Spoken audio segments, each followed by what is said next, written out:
Hello two family, કેમ છો બધા? મજામાં? હું પણ મજામાં છું. હર હર મહાદેવ બધાને. ને જો આપણે નહીં ધોઈને મસ્ત ફ્રેશ થઈ ગયા છીએ અત્યારમાં સવારમાં. અને જો અત્યારે વાગ્યા છે 10. તો અત્યારે મેં બધું કામ પરવારી રહ્યા છીએ. કપડાં ને એવું બધું ધોવાઈ ગયું હોય આપણે, અને કચરા પોતાને એ બધું થઈ ગયું હોય. અત્યારે મેં હવે કોમ બાકી મળ્યું હોય તો ખાવા બનાવવાનું, તો આપણે હવે ખાવા બનાવશું. ખાવામાં છે બટાકા ડુંગળીનું શાક, બસ અત્યારે તો. અને રોટલી કરવાની છે. તો જો આપણે બટાકા તૈયાર કરીને મેકી દીધા છે, બટાકા ડુંગળી ને એવું બધું. તો અત્યારે 2 જણને જ ખાવાનું છે, મારે ને એના પપ્પાને ખાવાનું છે. કારણ કે અત્યારે ચૈતર મહિનામાં પપ્પા ઉપવાસ કરે છે, તો અત્યારે બંનેને ખાવાનું છે. તો ખાલી થોડું જ બનાવવાનું હોય ખાવાનું. તો અત્યારે જો બટાકા ડુંગળીનું શાક બનાવી બેસી જાય. ને કુલદીપભાઈ અમારે રમવા જતા રહે સવારમાં. ને કુલદીપભાઈ રમવા જાય એટલે થોડું મગજ થોડું ફ્રેશ થાય. કારણ કે આપણને એકલા છે એટલે કંઈ કામ કરવા ના દે.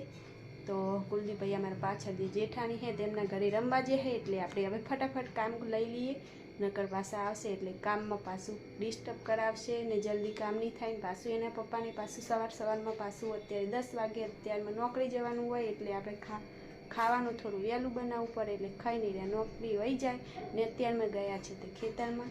તો અત્યારે આપણે એમના આવતા ફટાફટ પહેલાં ખાવાનું બનાવી દઈએ.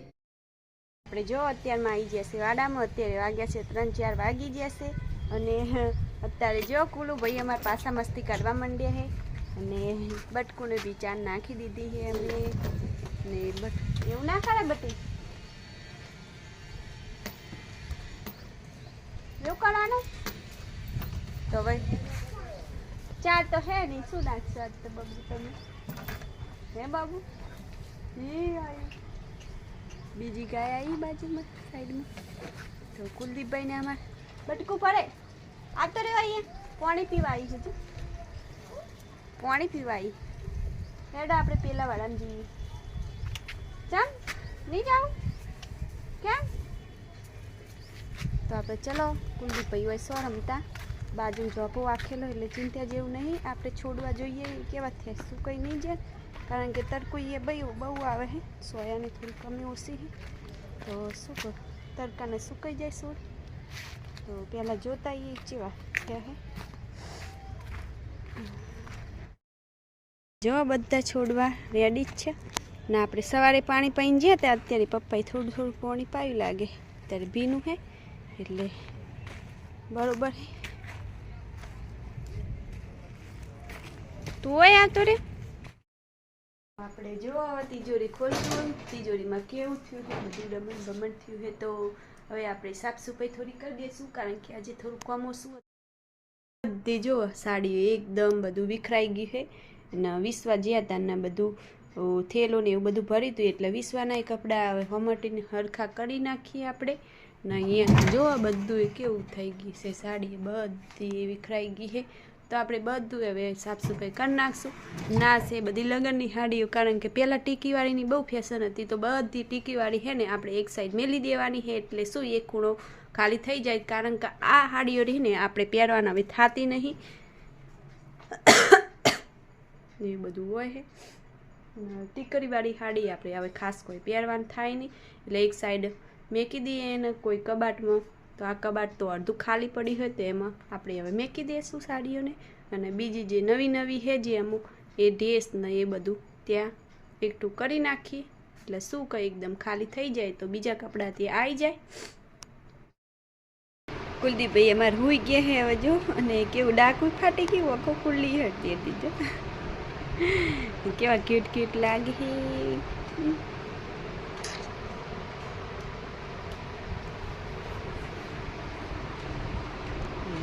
બહુ આવી છે કુલદીપભાઈને. આંખો ખુલ્લી હતી, મોઢું બી ખુલ્લું. કેવા સૂતા હે આનંદ મસ્ત.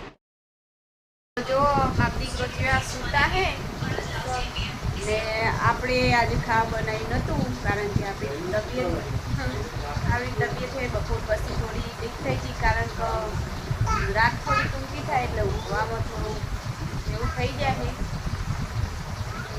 દિવસે ઊંઘ આવે એટલે આપણે ઊંઘી ગયા હતા. બપોરે એટલે તબિયત થોડી નરમ થઈ ગઈ હતી.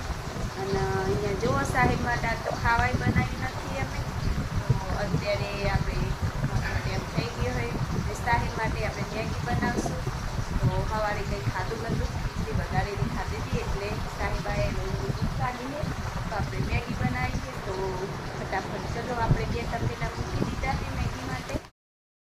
ટામેટા અને મરચાંનો અહીંયા વઘાર થાય એક સાઈડ, અને અહીંયા મેગી ચરે. તો આપણે વઘારેલી મેગી બનાવશું. તો કોણ કોણ મેગી વઘારેલી બનાવી કોમેન્ટમાં જ લખજો. અમુક સાદી પણ બનાવતા હોય, અમુક વઘારી, પણ અમને તો વઘારેલી જ ભાવે. એટલે જો આપણે વઘારેલી મેગી બનાવી દઈશું.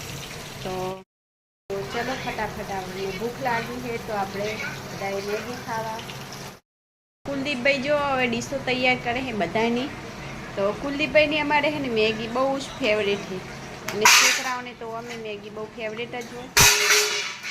જો કેવી ડીશો પછાડે છે ને. બાબુ કેટલી ડીશો લાવવાની છે હે બાબુ? તો એને ખબર જ છે કે અમારા 3 જણાની 3 ડીશો લાવવાની છે. તો 2 જો લાઈન ઓલરેડી મેકી દીધી છે મોરથી, અને પાછી એક ડીશ લેવા ગયા તો આવડો છે, પણ એટલી બધી સમજણ પડે છે ને કે એને બધી ખબર પડે. જો 3 ડીશો કમ્પ્લીટ એક્ઝેક્ટ લાવી દીધી. હવે બાબુ શું લેવાનું? ચમચી લેવાની? હવે શું લાવવાનું? બસ હવે ડીશો નહીં લાવવાની બાબુ, 3 ડીશો લાવવાની બસ. હવે કેટલી ડીશો લાવવાની? દીદી તો હે નહીં, કેટલી ડીશો ભેગી કરીશ તું હે બાબુ?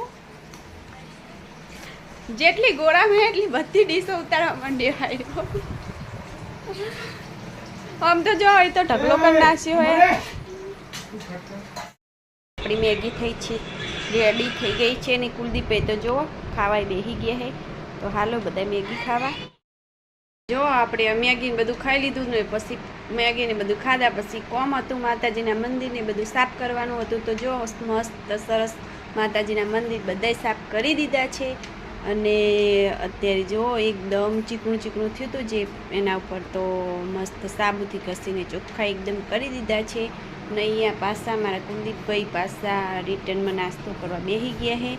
અને વી વગર હુના થઈ ગયા છે કુલદીપભાઈ. વી વગર ફાવતું નથી, એટલે આખો દિવસ જતો કરીને આમાં રાખવા પડે છે કુલદીપભાઈને, કારણ કે છોકરાઓ વગર તો મારા કુલદીપભાઈ કાયમીથી વી ફાંડેલા છે ને, એટલે વી વગર એને બિલકુલ ફાવતું નહોતું. એટલે અમારે અમને જતો કરીને પાછા સોના રાખ્યા છે ને રમતે વાળ્યા છે, અને પાછા મમરા લઈ આવ્યા. એટલે પાછા અત્યારે ખાવામાં બીને પાછા ભૂલી ગયા છે. એટલે અત્યારે જો કે અશાંતિથી બેસી ગયા છે. અને આપણે હવે પાછું રૂટિનમાં પાછું રોધવાનું ને એવું બધું ચાલુ થઈ ગયું છે. તો આપણે જો તપેલામાં શાક મેળી દીધું કુબીનું, એટલે અંદર પાણી મેળી દીધું છે. એટલે શું કરે એના વરાળથી કુબીનું શાક મસ્ત ચડી જાય. એટલે અંદર આપણે પાણી વેરવાનું થતું નહીં, કારણ કે અંદર જો પાણી વેરીએ ને તો પછી એકદમ ઢીલું થઈ જાય.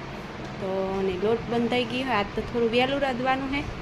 તો અત્યારે વાગ્યા છે 6 વાગી ગયા છે. જો હવે આપણે રોધવાનું લઈ લઈએ, કારણ કે અમને મેગી ખાધી હતી પણ થોડું વહેલું રોધવું પડે, કારણ કે રાહુલ થોડો ઘણો નાસ્તો કરીને જ્યાં છે. મેં સવારનું કશું ખાધું નહીં, કારણ કે આપણે બપોરે રોધવાનું હતું, પણ તબિયત થોડી વીક થઈ ગઈ હતી. એટલે પછી બપોરે રોધવાનું કરી મેળ્યું. અને રાહુલે આપણે ખીચડી વઘારેલી ખાધી હતી, એટલે કે અમારે કોઈ ખાવું નથી. એટલે પછી આપણે ખાવાનું બનાવ્યું નહોતું, અને હદનાના ટાઈમે મેગી બનાવીને આપી દીધી હતી. અત્યારે ભૂખ જેવું તો હોય નહીં એમને, પણ આપણે વહેલા થોડું ખાવાનું બનાવી દઈએ તો આપણને થોડો આરામ મળી જાય. અને આજનો દિન કોક આવો રહ્યો મિત્રો. તો અમારો વિડીયો તમને ગમ્યો હશે, ગમ્યો હોત તો કોમેન્ટમાં જરૂર કહેજો, અને લાઈક કરજો, શેર કરજો, અને ચેનલમાં નવા હોય તો સબસ્ક્રાઈબ કરી દેજો. તો બધાને અમારો વિડીયો કેવો લાગ્યો તો જરૂર કોમેન્ટમાં લખજો અને સપોર્ટ કરજો. તો બધાને બાય બાય.